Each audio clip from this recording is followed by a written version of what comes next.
어떤 사람들이 성전을 가리켜 그 아름다운 돌과 헌물로 꾸민 것을 말하매 예수께서 이르시되 너희 보는 이것들이 날이 이르면 돌 하나도 돌 위에 남지 않고 다 무너뜨려지리라.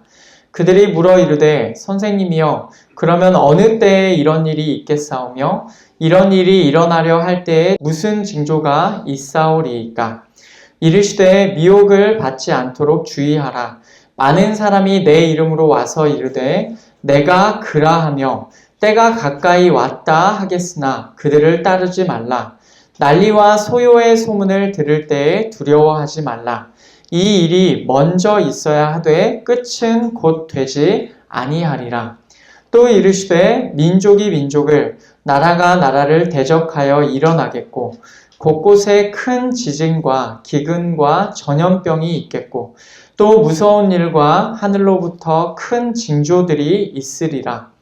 이 모든 일 전에 내 이름으로 말미암아 너희에게 손을 대어 박해하며 회당과 옥에 넘겨주며 임금들과 집권자들 앞에 끌어가려니와 이 일이 도리어 너희에게 증거가 되리라. 그러므로 너희는 변명할 것을 미리 궁리하지 않도록 명심하라. 내가 너희의 모든 대적이 능히 대항하거나 변박할 수 없는 구변과 지혜를 너희에게 주리라. 심지어 부모와 형제와 친척과 벗이 너희를 넘겨주어 너희 중에 몇을 죽이게 하겠고 또 너희가 내 이름으로 말미암아 모든 사람에게 미움을 받을 것이나 너희 머리털 하나도 상하지 아니하리라. 너희의 인내로 너희 영혼을 얻으리라. 아멘. 지난주 말씀을 잠깐 생각해 보려고 합니다. 여러분, 한쪽에는 사람들에게 보이는 것이 위치하고 있습니다. 다른 한쪽에는 예수께서 보시는 것이 있습니다. 여러분, 이 둘 중에 무엇이 옳습니까? 지난주에 우리는 누가복음 말씀을 통해서 이 질문을 생각해 보았습니다.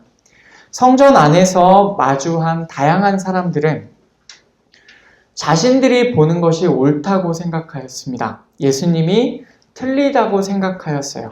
그래서 계속해서 예수님의 권위에 도전했던 것이죠. 이들은 예수께서 보시는 것보다 자기들에게 보이는 것을 선택하였습니다. 바로 이어지는 오늘 말씀은 그 지난주 말씀과 같은 마찬가지의 구도로 우리에게 묻고 있습니다. 이 세상과 오는 세상을 볼 때 우리의 눈에 보이는 것대로 보아야 하는가? 아니면 예수께서 보시는 것대로 보아야 하는가? 이 두 가지 구도를 생각하면서 사람들에게 보이는 것, 내 눈에 보이는 것과 예수께서 보시는 것, 이 두 가지 구도를 생각하면서 오늘도 우리에게 주시는 누가복음 말씀을 우리가 함께 듣기를 원합니다. 오늘 말씀은 어떤 이들이 예루살렘 성전을 보면서 말하는 것으로 시작합니다. 당시 성전은요, 아름다운 돌과 헌물로 꾸며져 있었습니다. 물론 이방인 통치자가 주도하여 지은 성전입니다. 그러나 그 아름다움에 있어서는 참 대단했던 것 같습니다. 이들이 그렇게 성전을 가리켜서 아름답다라고 말하자 예수께서 갑자기 이렇게 말씀하십니다. 6절 말씀, 너희 보는 이것들이 날이 이르면 돌 하나도 돌 위에 남지 않고 다 무너뜨려지리라. 아멘. 지금 너희가 보는 이것들이 돌 하나도 돌 위에 남지 않고 날이 이르면 다 무너질 것이다 라고 하세요. 그런 일이 일어나는 날이 온다라고 말씀하십니다. 사람들은 지금 눈앞에 보이는 아름다운 성전을 보면서 말했어요.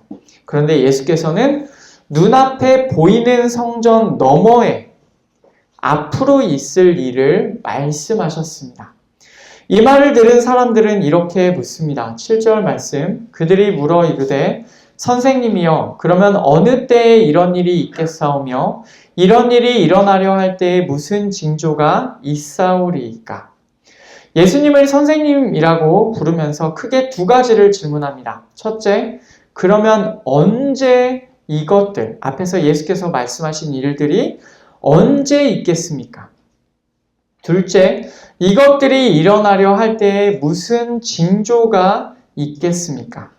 언제 있을지를 물었고 그 일이 일어날 때에 있을 징조를 물었습니다. 언제 일어나느냐? 징조가 무엇이냐? 예수께서는 날이 이르면 이라는 표현에 나오는 그때의 징조를 이제 질문을 받으셨잖아요. 나머지 본문에서 답을 하십니다. 예수님의 말씀은 크게 세 가지 명령문으로 나누어서 생각해 볼 수가 있습니다. 주의하라, 명심하라, 그리고 얻어라입니다. 첫 번째 주의하라입니다. 8절에 나오는데 미혹을 받지 않도록 주의하라. 아멘. 날이 이르면 그때에 있을 첫 번째 표적이 무엇이냐?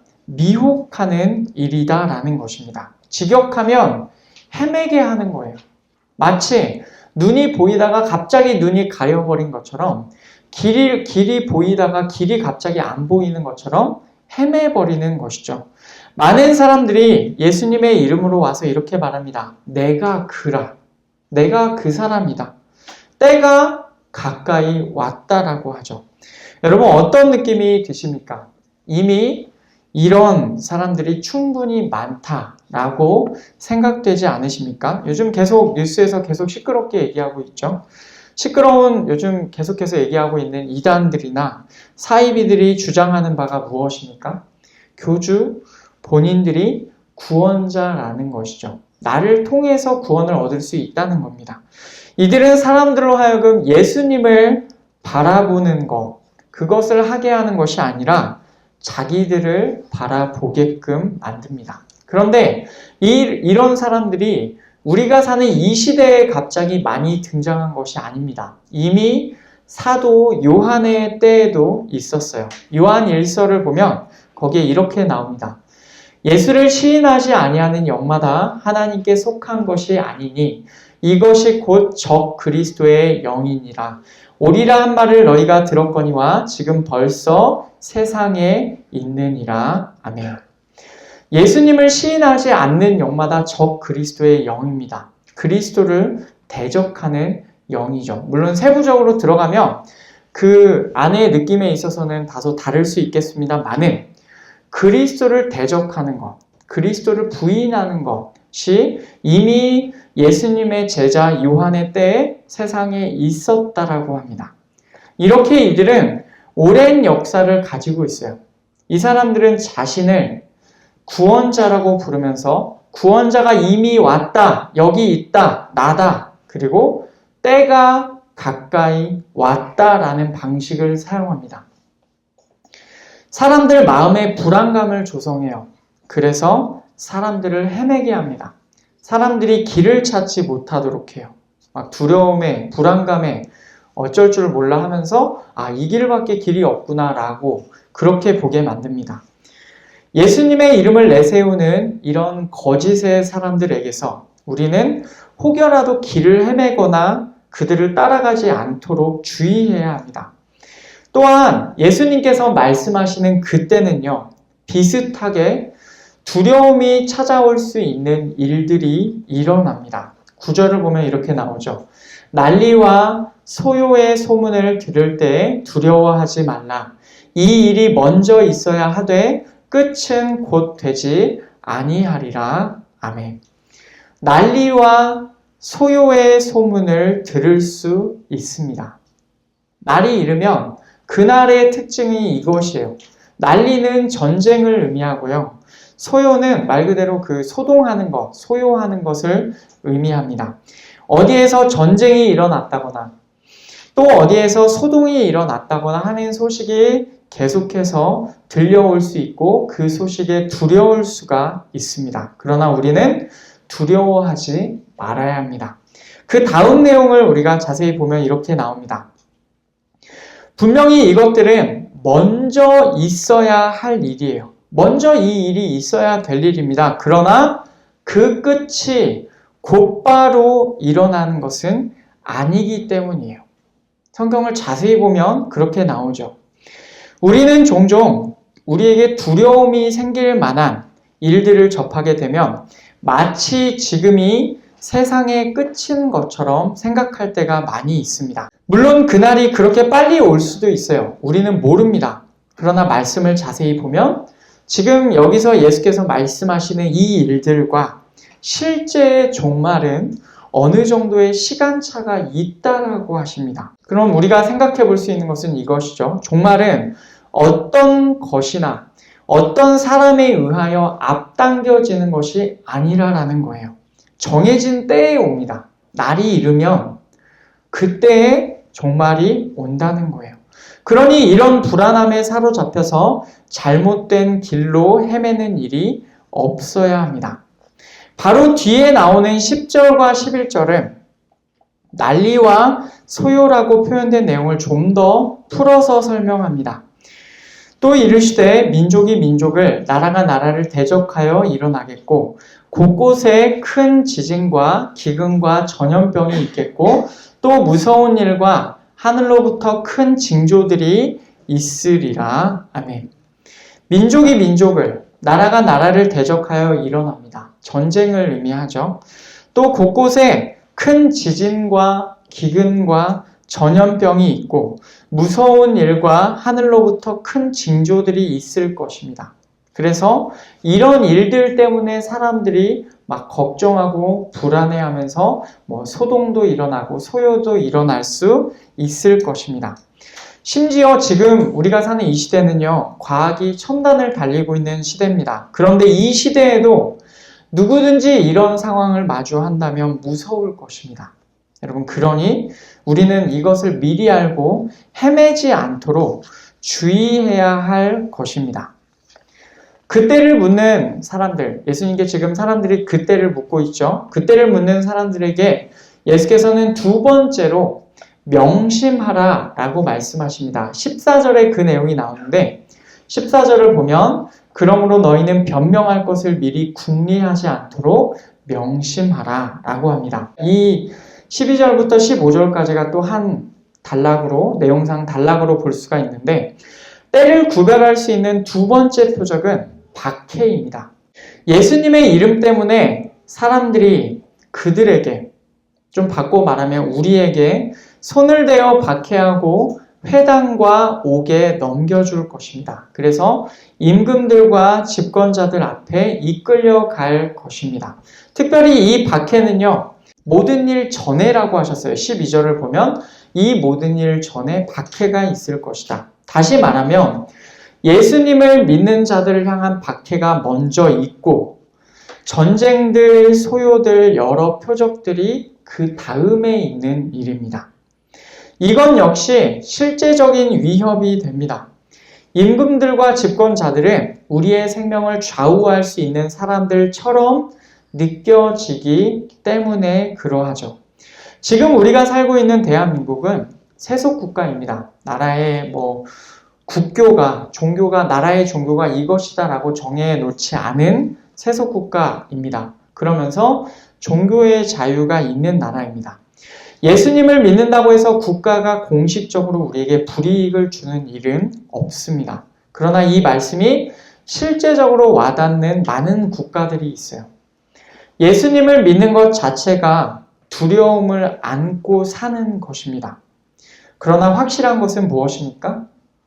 권력자들 앞에 끌려갈 때에도 변호할 것을 미리 연습하지 않도록 명심해야 한다는 거예요. 왜냐하면 예수께서 우리를 반대하는 모든 자들을 이길 수 있는 입과 지혜를 주실 것이기 때문에 그렇습니다. 당연히 사람이 내가 잡혀가면 이런 말을 해야지, 내가 이렇게 나를 변호해야지 라고 생각할 것 아닙니까? 그런데 예수께서는 그렇게 하지 말라고 하십니다. 내가 너희에게 그렇게 말할 수 있는 구변과 지혜를 줄 것이다 라고 말씀하시기 때문에 그래요. 그래서 우리는 두려워하지 말고 예수님의 도우심을 믿어야 한다라는 사실을 명심해야 합니다. 세 번째로 예수께서는 그때를 궁금해하는 사람들에게 얻으리라 라고 말씀하세요. 오늘 말씀 19절에 나오는데 너희의 인내로 너희의 영혼을 얻으리라. 16절부터 19절이 또 내용상 한 단락을 이룹니다. 우리말로는 얻으리라 라고 되어 있는데 이 표현은 명령형 얻어라 라고 볼 수도 있어요. 얻으라는 거예요. 뭘 얻습니까? 너희의 인내로 너희 영혼을 얻으라 라는 거죠. 지금 이 단락의 내용이 무엇인지를 보겠습니다. 역시 박해입니다. 다만 일반적인 박해와는 좀 성향이 달라요. 부모와 형제와 친척과 벗이 우리를 넘기고 일부를 죽게 하기까지 합니다.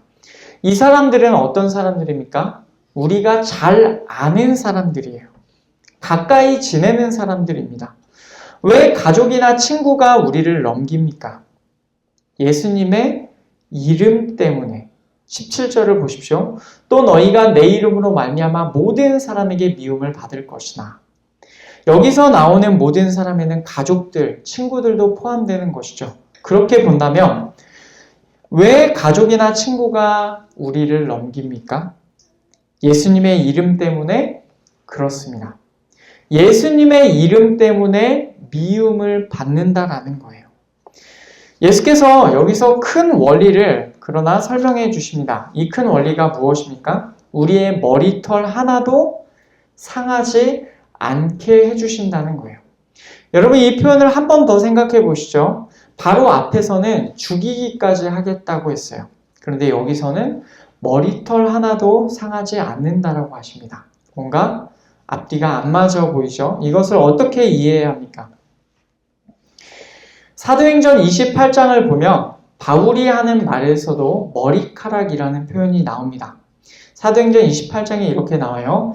날이 새어가매 바울이 여러 사람에게 음식 먹기를 권하여 이르되 너희가 기다리고 기다리며 먹지 못하고 줄인 지가 오늘까지 열 나흘인즉 음식 먹기를 권하노니 이것이 너희의 구원을 위하는 것이요 너희 중 머리카락 하나도 잃을 자가 없으리라 하고 아멘. 바울을 데리고 지금 로마로 항해하던 배가 큰 폭풍을 만나서 난항을 겪고 있습니다. 그 어려움에 처한 지가 14일이에요. 그때 바울이 이렇게 말합니다. 너희 중 머리카락 하나도 잃을 자가 없으리라. 여러분 이 말이 무슨 뜻입니까?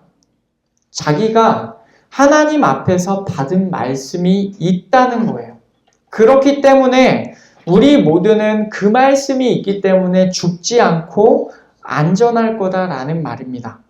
하루 전에, 이 일이 있기 하루 전에 하나님의 사자가 바울에게 말했습니다. 바울 너는 가이사 앞에 서야 하기 때문에 그때까지 너와 함께 있는 모두까지 하나님께서 보호하시겠다라는 내용을 하나님의 사자가 전했어요. 이 말씀을 확신한 바울이 너희 중 머리카락 하나도 잃을 자가 없을 거라고 말했던 거예요. 여러분 오늘 말씀도 그 관점으로 볼 수가 있을 것입니다. 이 땅에서 우리를 향한 하나님의 뜻이 온전히 이루어지기까지는 우리의 머리털 하나도 상하지 않는다. 우리가 죽임당하지 않는다라는 거예요. 다만 우리가 할 일은 마지막 절에 나옵니다. 너희의 인내로 너희 영혼을 얻으리라. 아멘. 너희의 인내로 너희의 영혼을 얻으리라. 너희의 인내로 너희 영혼을 견뎌야 하는 것입니다. 현실이 힘들다고 포기하는 것이 아니라 우리를 향한 하나님의 뜻을 믿고 끝까지 견뎌야 합니다. 그렇게 할 때에 우리는 영원한 생명을 얻을 수 있다라고 주께서 말씀하십니다. 얻어라 라는 말은 바꿔 말하면 견뎌라 라는 말이죠. 오늘 말씀을 이렇게 되돌아보면요. 오늘 말씀에서 성전이 무너질 것이다 라는 예수께서 처음 하셨던 말씀은 분명히 예루살렘 성전의 파괴를 의미합니다. 이 말을 들은 사람들은 당연히 성전의 파괴의 때에서 생각했겠죠. 그래서 성전의 파괴의 때에 관하여서 여쭈었습니다. 언제 일어나냐? 징조가 무엇이냐? 그런데 그들에게 예수께서 답을 하신 내용이 무엇입니까? 그 내용 이상입니다. 예루살렘 성전이 무너질 때를 말씀하실 뿐 아니라 종말의 때를 함께 언급을 하십니다. 실제 예루살렘 성전이 무너지는 것은 주후 70년에 일어났어요. 지금 우리가 살고 있는 시대가 주후 2023년이죠. 70년에 예루살렘 성전이 실제로 무너졌어요. 그러니까 엄청 오래전에 일어난 일이죠. 그런데 예수께서 그때에 관하여 말씀하신 내용들은 단지 그때만 얘기하는 것이 아니라 종말의 때와도 관련되어 있는 것입니다. 우리는 이것을 기억해야 해요. 예루살렘 성전이 파괴되는 때와 종말의 때를 예수께서 하나로 언급하셨다는 것입니다. 그러면 그때의 징조들은 무엇입니까? 크게 말하면 두 가지예요. 우리의 마음이 헤맬 수 있는 혼란스러운 상황들이 계속해서 일어납니다. 그리고 우리를 두려움에 처하게 할 박해가 일어납니다. 그런데 그때의 징조들에서 가장 핵심에 있는 한 가지가 있어요. 그게 무엇인지 아십니까? 바로 예수님의 이름입니다. 오늘 말씀에서 3번이나 강조하여 나오고 있어요. 8절과 12절과 17절에 나오죠. 거짓의 사람들이, 많은 사람들이 예수님의 이름으로 옵니다. 내가 그다라고 합니다. 박해의 때에 예수님의 이름 때문에, 예수님의 이름으로 말미암아 박해를 당합니다. 가족과 친구를 포함한 모든 자들에게 미움을 받을 때 예수님의 이름 때문에 싫어함을 받습니다. 다시 말하면 그때의 징조들은 전부 다 예수님의 이름을 중심으로 돌아가게 되어 있다는 거예요. 전부 다 그 중심에는 어떤 일이 있느냐? 예수님의 이름이라는 것입니다. 그러면 우리는 이런 질문을 던질 수가 있죠. 왜 예수님의 이름이 그렇게 중요한가? 예수님의 이름은 마태복음 1장에서 언급이 되었어요. 아들을 낳으리니 이름을 예수라 하라. 이는 그가 자기 백성을 그들의 죄에서 구원할 자이심이라 하니라. 아멘. 우리말로는 예수라고 합니다. 히브리어로는 예슈아라고 합니다. 그 뜻은 구원이에요. 예수님의 이름 자체가 의미하는 바가 무엇입니까? 구원입니다. 우리가 구원에 어떻게 이릅니까? 예수님을 믿어서 구원에 우리가 이를 수가 있는 거예요. 여기서 예수님을 믿는다는 것은 곧 그분의 이름을 믿는 것을 의미합니다. 요한복음 말씀에서 그 내용이 이렇게 나와요. 요한복음 1장 21절 영접하는 자, 곧 그 이름을 믿는 자들에게는 하나님의 자녀가 되는 권세를 주셨으니. 아멘. 3장 18절에서도 그를 믿는 자는 심판을 받지 아니하는 것이요 믿지 아니하는 자는 하나님의 독생자의 이름을 믿지 아니하므로 벌써 심판을 받은 것이니라. 아멘. 예수님을 영접한다는 것은 그분의 이름을 믿는 것과 같습니다. 또한 예수님을 믿는 것은 하나님의 독생자의 이름을 믿는 것과 같습니다. 성경에서 계속 의미하는 바는 무엇입니까?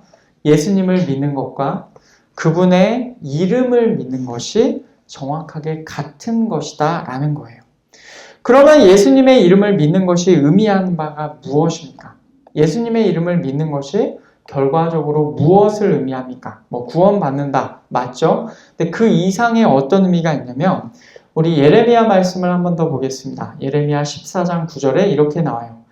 어찌하여 놀란 자 같으시며 구원하지 못하는 용사 같으시니까 여호와여 주는 그래도 우리 가운데 계시고 우리는 주의 이름으로 일컬음을 받는 자이오니 우리를 버리지 마옵소서. 아멘. 예레미야 14장에 이런 구절이 있어요. 하나님께서 죄악 때문에 유다 사람들을 심판하시려 하십니다. 그때 예레미야가 이렇게 하나님의 백성을 정의합니다. 주의 이름으로 일컬음을 받는 자. 여기서 의미하는 바가 무엇입니까? 하나님의 백성이잖아요. 주의 이름으로 일컬음을 받는 자라고 합니다. 다시 말하면 이름과 정체성이 함께 간다는 거예요. 같은 원리로 생각해 보겠습니다. 예수님의 이름을 믿는 자들, 예수님의 이름으로 불리는 자들, 그 옛날 사도들의 시대에 그리스도인이다 라고 불렸던 사람들. 여러분, 이 사람들은 바로 예수님의 사람들입니다. 예수님을 보내신 분이 하나님이시니까 결국 예수님을 믿는 자들, 그의 이름을 붙드는 자들은 하나님의 백성인 거죠. 마찬가지로 예수님의 이름, 그리고 그 이름을 믿는 사람들의 정체성이 함께 가는 것입니다. 그러면 이 말씀이 결국 의미하는 바는 무엇이겠어요? 날이 이르면, 그때 종말의 때는요, 예수님의 이름을 가졌는가, 아니면 예수님의 이름을 가지지 않았는가, 이것을 분명하게 가르는 때다라는 것이죠.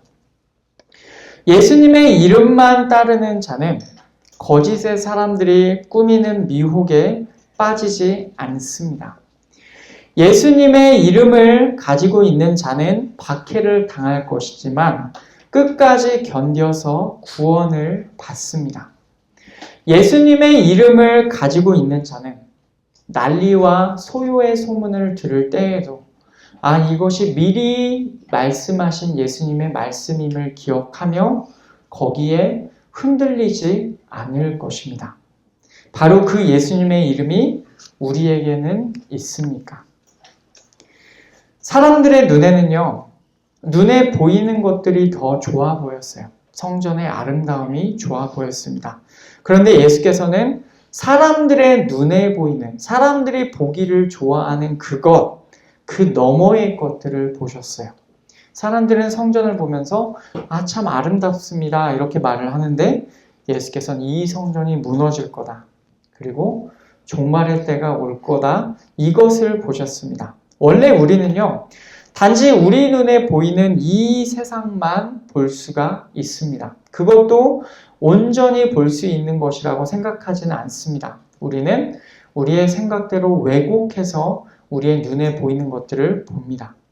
그런데 예수님의 말씀을 우리가 듣는다면 이 세상만이 아니라 오는 세상도 우리가 볼 수가 있는 것이죠. 그 말씀에 따르면 이 세상과 오는 세상에서 가장 핵심에 있는 것이 무엇입니까? 바로 예수님의 이름입니다. 오는 세상에는 헤매는 일이 있고 무서운 일이 있고 박해가 있어요. 그런 혼란한 와중에서 끝까지 예수님의 이름을 가지고 있고 그리고 그 예수님의 이름을 붙들고 끝까지 그것을 견디는 자는 구원을 받을 것입니다. 우리 중에 아마도 코로나 시대와 우크라이나 전쟁과 그리고 튀르키예 지진 등을 겪으면서 종말의 때를 생각해 보신 분들이 많이 있을 것입니다. 저도 이해합니다. 저도 그런 생각이 들고는 했으니까요.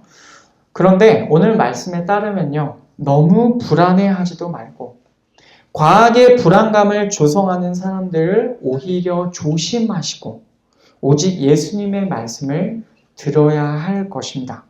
가장 중요한 것은 무엇입니까? 예수님의 이름을 끝까지 붙들고 있는 것입니다. 그런 성경에서 예수께서 보여주신 이런 일들이 일어날 때 마음이 덜컥 내려앉으면서 나 어떻게 살지라고 생각하시기보다 언젠가 이런 일이 혹시 지금이라도 혹은 나중이라도 언젠가 이런 일이 일어날 때 그때 분명하게 지금 말씀대로 되고 있구나 라고 인식하시고 너무 불안감에 빠져 계시지 않고 오직 예수님의 이름을 붙드는 자들 되시기를 바랍니다. 말씀을 맺겠습니다. 우리의 눈에 보이는 것, 예수님께서 보시는 것이 있습니다. 이 둘 중에 여러분은 어느 길을 택하시겠습니까? 우리의 눈에 보이는 것에 지나치게 의지하지 마시고 예수께서 보시는 것에 의지하는 자들이 되시기를 원합니다. 특별히 이 세상과 오는 세상에 관하여 말씀하신 예수님의 말씀에 귀를 기울이시기를 바랍니다. 날이 이르면 예수님의 이름을 가진 자들과 예수님의 이름을 가지지 않은 자들이 더 분명하게 갈리게 될 것입니다. 그 본격적인 때가 언제일지는 모르지만 우리가 사는 지금의 삶에서 예수님의 이름을 끝까지 붙드시는 이 한 가지 중요한 원리를 붙드시기를 원합니다. 그래서 헤매지도 마시고 무서움에 사로잡히지도 마시고 박해를 두려워하지도 마십시오. 그 일은 반드시 있을 일입니다. 그러나 그 모든 일 가운데 끝까지 견디는 자는 반드시 영원한 생명을 얻게 될 것이기 때문에 그렇습니다. 이 땅의 모든 역사는 오직 하나님의 뜻 안에서 진행된다라는 이 사실을 믿고 그 이름, 예수님의 이름을 끝까지 붙드는 우리 한걸음교회 모든 성도님들 되시기를 소원합니다.